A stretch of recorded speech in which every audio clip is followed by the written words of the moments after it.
ದೊಡ್ಡ ಆಮೆಗೆ 20 ವರ್ಷದ ಮೇಲಾಗಿದೆ. ಇದನ್ನ ಮನೇಲಿ ಸಾಕೋಂಗಿಲ್ಲ. ಸೊ ಇದು ನಮ್ಮ ನೇಟಿವ್ ಸ್ಪೀಶೀಸ್. ಮನುಷ್ಯನಿಂದ ಎಷ್ಟೊಂದು ತೊಂದರೆಗಳು ಅನುಭವಿಸ್ಬೇಕು ಪ್ರಾಣಿ ಪಕ್ಷಿಗಳು. ಸೊ ಹದ್ದು ಅಂತ ಕನ್ನಡದಲ್ಲಿ ಕರಿತೀವಲ್ಲ, ಸೊ ಹೌದು. ಅಳಿಲ್ ಸಾಕಂಗಿಲ್ವಾ ಮನೇಲಿ? ಇಲ್ಲ ಸಾಕು. ಸೊ ಇದು ಬಂದು ICU ಫೀಡಿಂಗ್ ಸ್ಟೇಷನ್ ಅಂತ ಹೇಳ್ತೀವಿ. ಇಲ್ಲಿ ಮೋಸ್ಟ್ಲಿ ನೀವು ಪಕ್ಷಿಗಳೆಲ್ಲ ನೋಡ್ತಾ ಇದ್ರಲ್ಲ, ಇದೆಲ್ಲ ನಮ್ಮ ನೇಟಿವ್ ಸ್ಪೀಶೀಸ್. ರೋಸ್ ರಿಂಗ್ ಪ್ಯಾರಾಕೀಟ್ ಅಂತ ಹೇಳ್ತೀವಿ. ಅಲೆಕ್ಸಾಂಡ್ರಿನ್ ಪ್ಯಾರಾಕೀಟ್ ಅಂತಲೂ ಇದೆ.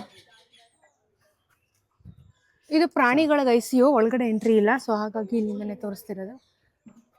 ICU ಈ ಥರ ಇರುತ್ತೆ ಅಂತ ನಂಗೆ ಗೊತ್ತಿರಲಿಲ್ಲ. ಬರೀ ಪ್ಯಾರೆಟ್ ಇದೆ ಆ್ಯಕ್ಚುಲಿ ಇದೆಲ್ಲ ಪ್ಯಾರಾಕೀಟ್ ಮ್ಯಾಮ್.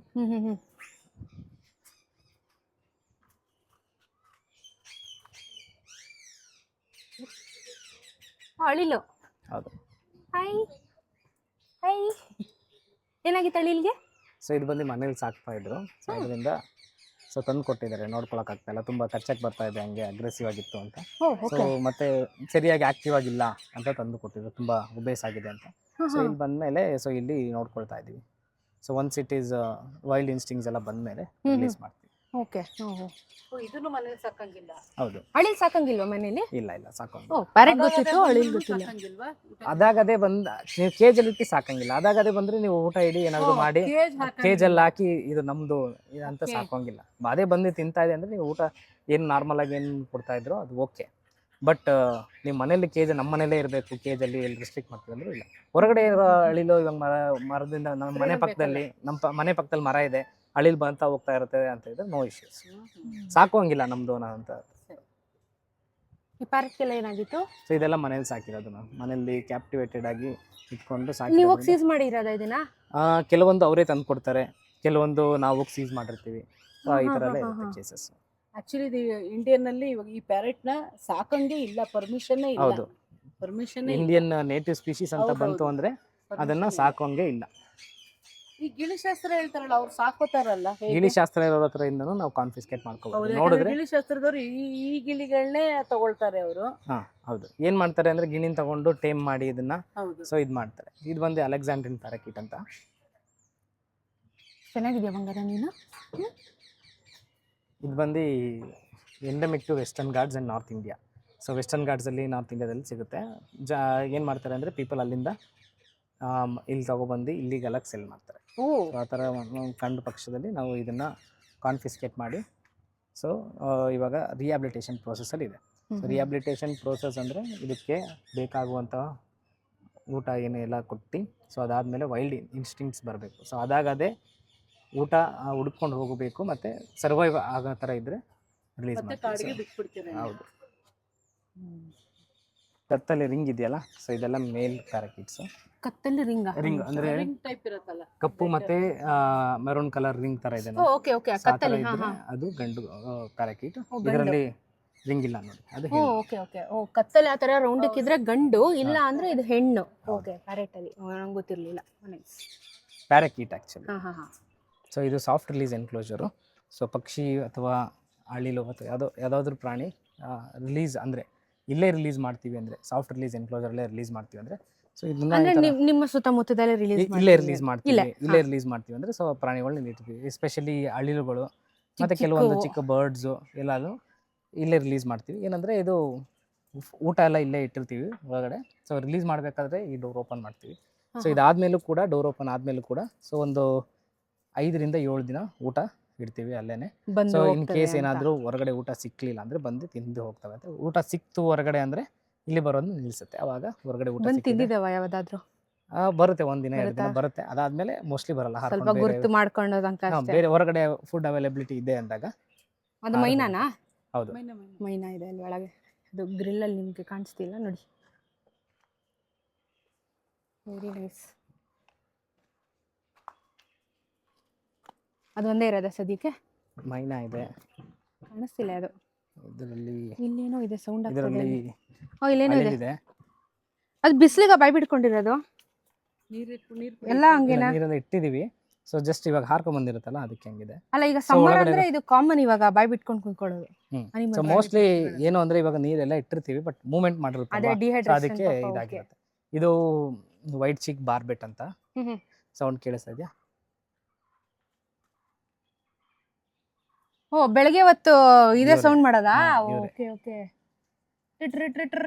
ಅಂತ. ಇವರೇ. ಓಕೆ. ಸೊ ಇವರು ಅಷ್ಟೇ ಒಂದ್ ಚೆನ್ನಾಗಿ ಹಾರ್ತಾ ಇದೆ ಅನ್ಬೇಕಾದ್ರೆ ಇಲ್ಲೇ ರಿಲೀಸ್ ಮಾಡಿ ಕೇಳಿಸ್ತಾ. ಹೌದು. ಫುಲ್ಲು ಹದ್ದುಗಳು. ಸೊ ಇದು ಬಂದು circular enclosure for black kites. So ಹದ್ದು ಅಂತ ಕನ್ನಡದಲ್ಲಿ ಕರಿತೀವಲ್ಲ, ಸೊ ಇದನ್ನು ಬ್ಲ್ಯಾಕ್ ಕೈಟ್ಸ್ ಅಂತ ಇಂಗ್ಲೀಷಲ್ಲಿ ಕರಿತೀವಿ. ಈಗಲ್ಸ್ ಅಲ್ಲ, ಇದು ಕೈಟ್ಸ್. ಕೈಟ್ಸ್. ಓಕೆ. ಸೊ ಇಲ್ಲಿ 2 ಜಾತಿ ಇದೆ. ಒಂದು ನಾರ್ಮಲಾಗಿ ಇಲ್ಲಿ ಮುಂದೆ ನೋಡ್ತಾ ಇರೋದೆಲ್ಲ ಕೈಟ್ಸು. ವೈಟ್ ಹೆಡ್ಡು ಮತ್ತು ಗರುಡ ಅಂತ ಕರಿತೀವಿ ನೋಡಿ ಕನ್ನಡದಲ್ಲಿ, ಬಿಳಿ ತಲೆ ಇರುವಂಥದ್ದು. ಹಾಂ. ಸೊ ಅದು ಬ್ರಾಹ್ಮಿಣಿ ಕೈಟ್ ಅಂತ ಕರಿತೀವಿ. ಸೊ ಇಲ್ಲಿ ಮೋಸ್ಟ್ ಆಫ್ ದ ಪಕ್ಷಿಗಳು ಏನಾಗಿದೆ ಅಂದರೆ ಈ ಮಾಂಜಾ ದಾರ, ಗಾಳಿಪಟ ಹಾರಿಸ್ತಾರಲ್ಲ, ಮಾಂಜಾ, ಕಾಟನ್ ಮಾಂಜಾ ಅಥವಾ ಸಿಂಥೆಟಿಕ್ ಮಾಂಜಾ ಅಂದರೆ ಪ್ಲಾಸ್ಟಿಕ್ಕು ದಾರಗಳು, ತೆಳ ದಾರಗಳು ಗಾಳಿಪಟ ಹಾರಿಸ್ಲಿಕ್ಕೆ ಯೂಸ್ ಮಾಡ್ತಾರೆ. ಸೊ ಆ ಥರ ದಾರಗಳು ಮರದಲ್ಲಿ ಸಿಗಾಕೊಂಡಿರುತ್ತೆ. ಈ ಪಕ್ಷಿಗಳು ಹಾರ್ಲಿಕ್ಕೆ ಹೋಗ್ಬೇಕಾದ್ರೆ ಹಾರ್ಕೊಂಡು ಏನಾಗುತ್ತೆ, ಸಿಗಾಕೊಳ್ಳುತ್ತೆ. ಸೊ ಅವಾಗ ಏನಾಗುತ್ತೆ, ವಿಂಗ್ ಡ್ಯಾಮೇಜ್ ಆಗುತ್ತೆ ಅಥವಾ ಫೆದರ್ಸ್ ಡ್ಯಾಮೇಜ್ ಆಗುತ್ತೆ, ಇಲ್ಲ ಕಾಲು ಅಥವಾ ಕುತ್ತಿಗೆ. ಸೊ ಸಿಗಾಕೊಂಬಿಟ್ಟಿರುತ್ತೆ ಸಿವಿಯರ್ ಆಗಿ. ಸೊ ನಾವು ಅದನ್ನು ಹೋಗಿ ಬಿಡಿಸಿ ತಗೊಬರ್ತೀವಿ. ಕೆಲವೊಂದಕ್ಕೆ ಏಟಾಗಿರ್ತದೆ, ಸಿವಿಯರಾಗಿ ಇಂಜೂರ್ ಆಗಿರುತ್ತೆ. ಸೊ ಅದು ರಿಕವರಿ ಲೇಟ್ ಆಗುತ್ತೆ. ಕೆಲವೊಂದಕ್ಕೆ ಸ್ವಲ್ಪ ಏಟಾಗಿರುತ್ತೆ, ಅದು ಬೇಗ ರಿಕವರ್ ಆಗುತ್ತೆ. ಸೊ ಡೈಲಿ ಇದರಲ್ಲಿರುತ್ತೆ, ಡೈಲಿ ಫೀಡ್ ಮಾಡ್ತೀವಿ ನಾವು. ನೋಡಿ, ಗಾಳಿಪಟ ಹಾರಿಸೋದಕ್ಕೆ ಎಷ್ಟು ಮಕ್ಕಳಿಗೆ ಪನಿಷ್ಮೆಂಟ್ ಅಮ್ಮ ಇದು, ಪಕ್ಷಿಗಳಿಗೆ, ಕಂದಮ್ಮಗಳಿಗೆ. ಪಾಪ ಅಮ್ಮ, ನಿಜವಾಗ್ಲೂ ಗಾಳಿಪಟ ಹಾರಿಸ್ಬೇಡಿ ಅನ್ನೋದು ಎಷ್ಟೊಂದು ಅವೇರ್ನೆಸ್ ಕೊಡ್ತಾನೆ ಇದ್ರು ನೋಡಿ ಎಷ್ಟು ತೊಂದರೆ ಅನುಭವಿಸ್ತದೆ ಇವರೆಲ್ಲ. ಸೊ ನಾವೇನು ಹೇಳ್ತೀವಿ ಅಂದರೆ, ಗಾಳಿಪಟ ಆರಿಸಿ ಕಾಟನ್ ದಾರದಲ್ಲಿ ಆರಿಸಿ. ಸೊ ಈ ಮಾಂಜಾ ಅಂದರೆ ಸಿಂಥೆಟಿಕ್ ಸಿಂಥೆಟಿಕ್ ಮಾಂಜಾ ಅಂತ, ಪಾಲಿಸ್ಟರು ದಾರದಲ್ಲಿ ಅದು ಕಾಟನ್ ದಾರ. ಸೊ ಅದು ಓಕೆ. ಬಟ್ ಈ ನೈಲಾನ್ ಅದೆಲ್ಲ ಬಂದಾಗ ತುಂಬ ಗಟ್ಟಿ ಇರುತ್ತೆ. ಪ್ಲಾಸ್ಟಿಕ್ ನೋಡಿ ಎಷ್ಟು ತೊಂದರೆ ಅನುಭವಿಸುತ್ತೆ ಪಕ್ಷಿಗಳು. ಎಷ್ಟು ಅನುಭವಿಸ್ತವೆ, ಇಷ್ಟೊಂದಿದೆ ಖಾಲಿ ಮೈದಾನದಲ್ಲೂ ಗಾಳಿಪಟ ಮಾಂಜಾದಲ್ಲಿ ದಾರದಲ್ಲಿ ಯಾವುದೇ ಆಗಿರ್ಲಿ ಕಾಟನ್ ಕಟ್ಟಾಯ್ತು ಅನ್ಕೊಳ್ಳಿ, ಗಾಳಿಪಟ ಎಲ್ಲೋ ಹೋಗಿ ಸಿಗಾಕೊಂಡಿರುತ್ತೆ, ಎಲ್ಲೋ ಒಂದ್ ಕಡೆ ಸಿಗಾಕೊಳ್ಳೇಬೇಕು ಅದು. ಸೊ ಅವಾಗ ಏನಾಗುತ್ತೆ, ಈ ಪಕ್ಷಿಗಳು ಗೊತ್ತಿಲ್ದಂಗೆ ಹೋದಾಗ ಅದಕ್ಕೆ ಸಿಗಾಕೊಂಡ ದಾರ ನೋಡಿ. ಸೊ ಹೌದು. ಸೊ ಒಂದು 6 ತಿಂಗಳಾದ್ರೂ ಮಿನಿಮಮ್ ಬೇಕು. ಸೊ ಏನಾದ್ರು ರೆಕ್ಕೆಗೆ ಏನಾದ್ರು ಡ್ಯಾಮೇಜ್ ಆಯ್ತು ಅಂದ್ರೆ, ಸೊ 6 ತಿಂಗಳಾದ್ರೂ ಬೇಕು. ಇಲ್ಲಿ ಇರೋದಕ್ಕೆಲ್ಲದಕ್ಕೂ ಫೀಡ್ ಮಾಡ್ತೀವಿ ಡೈಲಿ. ಸೊ ಚೆನ್ನಾಗಿ ಹಾರುವಂಥದ್ದನ್ನ ರಿಲೀಸ್ ಮಾಡ್ತೀವಿ, ಇಲ್ಲಾಂದ್ರೆ ಡೈಲಿ ಫೀಡ್ ಮಾಡ್ತೀವಿ. ಪಾಪಮ್ಮ, ಎಷ್ಟು ಕಷ್ಟ ಇದೆ ಮನುಷ್ಯನಿಂದ ಎಷ್ಟೊಂದು ತೊಂದರೆಗಳು ಅನುಭವಿಸ್ಬೇಕು ಪ್ರಾಣಿ ಪಕ್ಷಿಗಳು ನಿಜವಾಗ್ಲೂ. ಇಲ್ಲಿ ನೋಡಿ, ಅವರು ಪಕ್ಷಿಗಳಿಗೆ ಯಾವ ರೀತಿ ಏಟಾಗುತ್ತೆ ಅಂತ ಹೇಳಿದೀನಿ ನೋಡಿ. ಇದು ಡೆಮೋ ಆಯ್ತಾ, ಇದು ಸುಮ್ಮನೆ ರಟ್ಟು. ಹೆಂಗೆ ಮಾಂಜಾದಾರ ನೋಡಿ, ಇಲ್ಲಿ ಎಲ್ಲೊಳ್ಳೆಲ್ಲ ಇಟ್ಟಿದ್ದಾರೆ ನೋಡಿ. ಮಾಂಜಾದಾರ ವಿಂಗ್ಸಿಗೆ ಸಿಗಾಕೊಂಡ್ರೆ ನೋಡಿ ಎಷ್ಟು ಏಟಾಗುತ್ತೆ, ಕಿತ್ತೆ ಹೋಗುತ್ತೆ. ಎಷ್ಟು ಸ್ಟ್ರಾಂಗ್ ಇದೆ ನೋಡಿ. ಆ್ಯಕ್ಚುಲಿ ನಮ್ಗಳಿಗೆ ಕತ್ಕು ಇದೋಗುತ್ತೆ, ತುಂಬ ಜನಕ್ಕೆ ಆ್ಯಕ್ಚುಲಿ ಆಗಿದೆ. ಹೆಲ್ಮೆಟ್ ಎಲ್ಲ ಕಟ್ಟಾಗಿ ಹೋಗಿರೋದೆಲ್ಲ ನೋಡಿದ್ದೀವಿ ನಾವು. ಸೊ ಪಕ್ಷಿಗಳಿಗೆ ಅಷ್ಟು ಸಾಫ್ಟ್ ಆಗಿರುತ್ತೆ ಅದು ಬಾಡಿ ವಿಂಗ್ಸು. ಸೊ ನೋಡಿ, ಮಾಂಜಾದಾರದಿಂದ ಹಿಂಗಾಗುತ್ತೆ ಅಂತ ಇಲ್ಲೊಂದು ಅವೇರ್ನೆಸ್ ಕೂಡ ಇಟ್ಟಿರ್ತಾರೆ, ಹೇಳ್ತಾರೆ ನಿಮಗೆ. ಇದು ಸ್ನೇಕ್, ಹಾವುಗಳಿಗೆ ಜಾಗ, ಮನೆ, ಹಾವಿಗೆ ಮನೆ ಇಲ್ಲಿದೆ ನೋಡಿ, ಬರೆದಿದ್ದಾರೆ ನೋಡಿ ಇಲ್ಲಿ. ಯಾವ ಥರ ಹಾವನ್ನ ರೆಸ್ಕ್ಯೂ ಮಾಡಿದ್ರೆ? ಎಲ್ಲಾ ಜಾತಿ ಹಾವು ಇದೆಯಾ? ಮಾಡಿದ್ರಾ? ಎಲ್ಲಾ ಜಾತಿ ಹಾವು ರೆಸ್ಕ್ಯೂ ಮಾಡಿದ್ದೀರಾ ಅಂದ್ರೆ, ಬೆಂಗಳೂರಲ್ಲಿ ಯಾವ್ಯಾವ ಜಾತಿ ಹಾವುಗಳು ಕಂಡು ಬರುತ್ತೋ ಸೊ ಆ ಥರದ್ದು ಎಲ್ಲಾನು ಮಾಡಿದ್ದೀವಿ. ಓಕೆ. ಸೊ ಮೋಸ್ಟ್ ಕಾಮನ್ ಆಗಿ ನಾಗರಾವು ಸಿಗುತ್ತೆ, ಕೊಳಕ್ಮಂಡ್ಲ, ಕೆರೆ ಹಾವು, ನೀರ್ ಹಾವು. ಸರಿ, ನಾನು ಒಂದು ಕ್ವಶನ್ ಕೇಳ. ಕೊಳಕ್ಮಂಡ್ಲ ಕಚ್ಚಿದ್ರೆ ನಿಜವಾಗ್ಲೂ ಮನುಷ್ಯನ ಮೈ ಕೊಳಿಯುತ್ತಾ? ನಿಜನಾ ಅದು? ಸೊ ಕಚ್ಚಿದ್ರೆ, ಇವಾಗ ಉಸಿರು ಬಿಟ್ರೆ ಕೊಳೆಯುತ್ತಾ ಅಂತ ಹೇಳ್ತಾರೆ. ಸೊ ಕೊಳಕ್ಮಂಡ್ಲ ಉಸಿರು ಬಿಟ್ರೆ ಕೊಳ್ತೋಗುತ್ತೆ ಅಂತ, ಅದು ತಪ್ಪು. ಕಚ್ಚಿದ್ರೆ ಕೊಳೆಯೋ ಚಾನ್ಸಸ್ ಇದೆ. ನೀವು ವಿತಿನ್ 1 hour ಗೋಲ್ಡನ್ ಅವರ್ ಅಂತ ಹೇಳ್ತೀವಿ ಆ ಕಚ್ಚಿದ ಮೇಲೆ. ಸೊ ಅದರಿಂದ ಡಿಲೇ ಮಾಡ್ತಾ ಹೋದ್ರೆ ಸೊ ಆಗ ಕೊಳೆಯೋ ಚಾನ್ಸಸ್ ಇದೆ. ಕೊಳಿಯುತ್ತಾಗಾದ್ರೆ ಕೊಳೆಯುತ್ತೆ. ಸೊ ಅದೇ ಮೂಢನಂಬಿಕೆ ಅಲ್ಲ, ಫ್ಯಾಕ್ಟ್. ಕಚ್ಚಿದ್ರೆ, ಉಸಿರು ಬಿಟ್ರೆ ಅಲ್ಲ, ಏನಾಗಲ್ಲ. ಆದ್ರೆ ನೀವು ಪ್ರಾಪರ್ ಅಲ್ಲ, ಸುಮ್ನೆ ಮುಟ್ಟಿದ್ರೆ ಹಾವು ಕಚ್ಚುತ್ತೆ, ಅದು ಅಗ್ರೆಸಿವ್. ಇವಾಗ ನೀವು ಹಿಡ್ದಿರ್ತೀರಾ ಅಂತ ಇಟ್ಕೊಳ್ಳೋಣ. ನಾನು ಸುಮ್ನೆ ನನ್ಗೇನೋ ಅದನ್ನ ಫೀಲ್ ಮಾಡಲ್ಲ. ನೀವು ಏನ್ ಅನ್ಕೊಳ್ಳಿ ಅಂದ್ರೆ, ನಾವು ರೆಸ್ಕ್ಯೂ ಮಾಡಕ್ ಹೋಗಿರ್ತೀವಿ ಅನ್ಕೊಳ್ಳಿ, ಬಾಲ ಹಿಡಿದು ನಾವು ಹಿಡ್ದಿರ್ತೀರಾ, ಹಿಡಿದಿರ್ತೀವಿ, ಅದೆಲ್ಲ ಏನಾಗಲ್ಲ. ಸುಮ್ ಮುಟ್ಟಿದ್ರೆ ಏನಾಗಲ್ಲ. ಏನಲ್ಲ. ಹಾವು ವಿಷ ಕಚ್ಚಿ ವಿಷ ನಮ್ಮ ಬಾಡಿ ವಿಷ ಹೋದ್ರೆ ಮಾತ್ರ ಇದಾಗೋದು. ಸುಮ್ನೆ ಮುಟ್ಟಿದ್ರೆ ಏನಾಗಲ್ಲ. ಇಲ್ಲೊಬ್ರು ಸ್ಪೆಷಲ್ ಗೆಸ್ಟ್ ಇದಾರೆ, ಸ್ಟಾರ್ ಟಾರ್ಟಾಯ್ಸ್. ಇದು ಇಲ್ಲಿಗಲ್ ಅಲ್ವಾ? Indian star tortoise. ಇದು ನಕ್ಷತ್ರದ ಆಮೆ ಅಂತ ಕರಿತೀವಿ ಕನ್ನಡದಲ್ಲಿ. ಪರ್ಚೇಸು ಮಾಡಂಗಿಲ್ಲ, ಸೇಲು ಮಾಡಂಗಿಲ್ಲ, ಸಾಕೋಂಗೇ ಇಲ್ಲ. ಮನೆಯಲ್ಲಿ ಯಾವುದೇ ಕಾರಣಕ್ಕೂ ಇದನ್ನ ಮನೇಲಿ ಸಾಕೋಂಗಿಲ್ಲ. ಸೊ ಇದು ನಮ್ಮ ನೇಟಿವ್ ಸ್ಪೀಶೀಸ್. ಸೊ ಜನ ಏನು ಮಾಡ್ತಾರೆ ಅಂದರೆ, ಇದನ್ನ ಮನೇಲಿ ಸಾಕಿದ್ರೆ ನಮಗೆ ಅದೃಷ್ಟ ಬರುತ್ತೆ, ಅಥವಾ ದುಡ್ಡು ಕಾಸು ಚೆನ್ನಾಗಿ ಬರುತ್ತೆ, ಸೊ ನಾವು ಲಕ್ಕಿ ಆಗ್ತೀವಿ ಅಂತ ಹೇಳಿ ಒಂದು ಮೂಢನಂಬಿಕೆ ಇದೆ. ಸೊ ಈ ಮೂಢನಂಬಿಕೆಯಲ್ಲಿ ಏನು ಮಾಡ್ತಾರೆ, ಮನೇಲಿ ಸಾಕ್ತಾರೆ. ಕೆಲವೊಂದು ನೋಡಿ, ಇದು ಒಂದು ಮನೇಲಿ ಸಾಕಿರೋದು ಯಾವುದು ದೊಡ್ಡದಾ? ದೊಡ್ಡದು ಪಕ್ಕದ್ದು ಇದು ಎಲ್ಲ ಮೋಸ್ಟ್ಲಿ ಇದು ಮನೇಲಿ ಸಾಕಿರೋಂಥದ್ದೇ. ಇದಕ್ಕೆ ಡಿಫ್ರೆನ್ಸ್ ಕಾಣಿಸುತ್ತೆ ನಿಮ್ಗೆ, ಇದಕ್ಕೂ ಡಿಫ್ರೆನ್ಸ್ ಕಾಣಿಸುತ್ತೆ. ಬಂಪಿ ಇದೆ ಹೌದು. ಮೇಲೆ. ಸೊ ಅದು ಏನಾಗುತ್ತೆ ಅಂದರೆ ಲ್ಯಾಕ್ ಆಫ್ ನ್ಯೂಟ್ರಿಷನ್, ಪ್ರಾಪರಾಗಿ ಊಟ ಕೊಡದೇ ಇದ್ದಾಗ ಏನಾಗುತ್ತೆ, ಶೆಲ್ ಪಿರಮಿಡಿಂಗ್ ಅಂತ ಕರಿತೀವಿ ಇಂಗ್ಲೀಷಲ್ಲಿ. ಏನಂದರೆ ಇದನ್ನು ಟರ್ಟಲ್ ಅಂದ್ಕೊಂಡು ನೀರಲ್ಲಿ ಇಟ್ಬಿಟ್ಟಿದ್ದಾರೆ 1 ವರ್ಷ. ನೀರಲ್ಲಿ ಇಡಬಾರ್ದ ಇದನ್ನ? ಇದು ಟಾರ್ಟಾಯ್ಸ್, ಲ್ಯಾಂಡ್ ಅನಿಮಲ್, ಇದು ಓಕೆ. ಕಂಪ್ಲೀಟ್ಲಿ ನೀರಿಗೆ ಹೋಗೋದಿಲ್ಲ. ಸೊ ಇದನ್ನು ನೀರಲ್ಲಿ ಇಟ್ಬಿಟ್ಟಿದ್ದಾರೆ 1 ವರ್ಷ. 1 ವರ್ಷ ಸರ್ವೈವ್ ಆಗಿರೋದೇ ದೊಡ್ಡ ವಿಷಯ.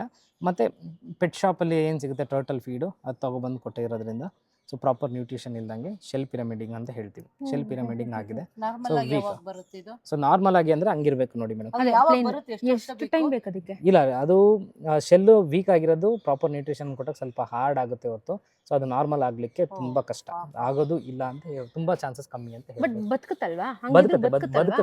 ಬದುಕುತ್ತೆ ಬಟ್ ನ್ಯೂಟ್ರಿಷನ್ ಡೆಫಿಷಿಯನ್ಸಿ ಅಂತ ಹ್ಯೂಮನ್ಸ್ ಅಲ್ಲಿ ಹೆಂಗಿರುತ್ತೆ, ವಿಟಮಿನ್ D3 ಕಮ್ಮಿ ಇದ್ದಂಗೆ ಆಗೈತೆ ಅವಿಗೆ. ಓಡಾಡ್ಕೊಂಡು ಊಟ ಎಲ್ಲ ಮಾಡೋದೆಲ್ಲ ಎಲ್ಲ ಆಕ್ಟಿವ್ ಆಗಿದೆ, ಬಟ್ ಶೆಲ್ ಸ್ವಲ್ಪ ವೀಕ್ ಇದೆ. ಸೊ ಪಿರಮಿಡ್ ಆಗೋಗುತ್ತೆ. ಈ ತರ ನಿಜವಾಗ್ಲೂ ನಮಗೆ ವಿಷಯನೇ ಗೊತ್ತಿರಲಿಲ್ಲ. ಶೆಲ್ಲಿಗೆ ಎಫೆಕ್ಟ್ ಆಗುತ್ತೆ ಅಂತ ನಿಜವಾಗ್ಲೂ ಗೊತ್ತಿರಲಿಲ್ಲ ನಮಗೆ. ಹೊಸ ವಿಚಾರ ಇದು. ಸೊ ನೀವು ನೋಡ್ಬಿಟ್ಟು ಅದು ಹೆಲ್ದಿ ಆಗಿರೋದು, ಗೊತ್ತಾಯ್ತು. ಇದು ಅನ್ಹೆಲ್ದಿ ಅಂತ ಹೇಳ್ಬೋದು. ದಪ್ಪ ಹುಬ್ಬಗಿದೆ. ಇದಕ್ಕೇನು ಊಟ ಕೊಡ್ತೀರಾ ನೀವು? ಸೊ ಇದಕ್ಕೆ ಲೀವ್ಸ್, ಫ್ಲವರ್ಸ್, ಫ್ರೂಟ್ಸ್ ಆ ಥರ ಅಷ್ಟೇ ಅಲ್ವಾ? ಆಚೆಯಿಂದ ಈ ಫುಡ್ ಶಾಪ್ ಅಲ್ಲಿ ಸಿಗೋ ತರ ಇದಕ್ಕೆ ಫೀಡ್ ಮಾಡಂಗಿಲ್ಲ. ಇಲ್ಲ ಟರ್ಟಲ್ ಫುಡ್ ಅನ್ನೋದು ನಾವೇನು ಫೀಡ್ ಮಾಡಂಗಿಲ್ಲ. ಏನಂದ್ರೆ ಇದನ್ನ ಯಾರು ಮನೇಲಿ ಸಾಕೋಂಗಿಲ್ಲ. ಅಲ್ಲ, ಮನೇಲಿ ಜಸ್ಟ್ ಇಲ್ಲ ನಾನು ಆ ಥರ ಏನು ಫೀಡ್ ಮಾಡಂಗಿಲ್ಲ. ಇದು ನ್ಯೂಟ್ರಿಷನಲ್ ಫುಡ್ ಅಂದ್ರೆ ಮಿಕ್ಸ್ಡ್ ವೆರೈಟೀಸ್ ಕೊಡ್ತೀವಿ ನಾವಿಲ್ಲಿ. ಪ್ರಾಪರ್ ನ್ಯೂಟ್ರಿಷನ್ ಇರುವಂತದ್ದು ನೋಡಿ ಕೊಡ್ತಾ ಇದೀವಿ. ಅಯ್ಯೋ ಪಾಪ. ಆಮೆ ಈ ದೊಡ್ಡ ಆಮೆಗೆ 20 ವರ್ಷದ ಮೇಲಾಗಿದೆ, ಅದಕ್ಕೆ ಒಂದು 3 ವರ್ಷ ಆಗಿದೆ. ಆ ಪುಟಾಣಿ ಇದೆಯಲ್ಲ ಕಾರ್ನರ್ ಅಲ್ಲಿ, ಅದಕ್ಕೂ 1 ವರ್ಷ ಇರ್ಬೋದು. 1 ವರ್ಷ.